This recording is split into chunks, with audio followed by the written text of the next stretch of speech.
महाराष्ट्राच्या चित्ररथासाठी राबले यवतमाळ जिल्ह्यातील कलावंत। प्रजासत्ताक दिनी दिल्लीच्या कर्तव्य पथावर यंदा भारतीय लोकशाहीचे प्रेरणास्थान छत्रपती शिवाजी महाराज या संकल्पनेवर आधारित चित्ररथ पाहायला मिळणार आहे।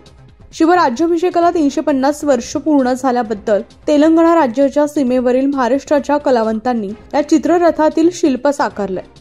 चित्ररथाची पहिली झलक दिल्ली येथे कर्तव्य पथ तालमीमध्ये अवघ्या देशाला पाहायला मिळाली आहे। चित्ररथ साकारणाऱ्या कलावंतांमध्ये एकूण 30 कलावंतांचा सहभाग असून यवतमाळ जिल्ह्यातील पाटणबोरीच्या कलावंतांचा मोठा वाटा आहे। चित्ररथ साकारताना तुषार प्रधान यवतमाळ, रोशन इंगोले वर्धा, श्रीपाद भोंगळे हिंगणघाट, यवतमाळ जिल्ह्यातील प्रसिद्ध शिल्पकार यशवंत एन गुर्तीवार पाटणबोरी शिल्पकला विभागाचे प्रमुख आहेत।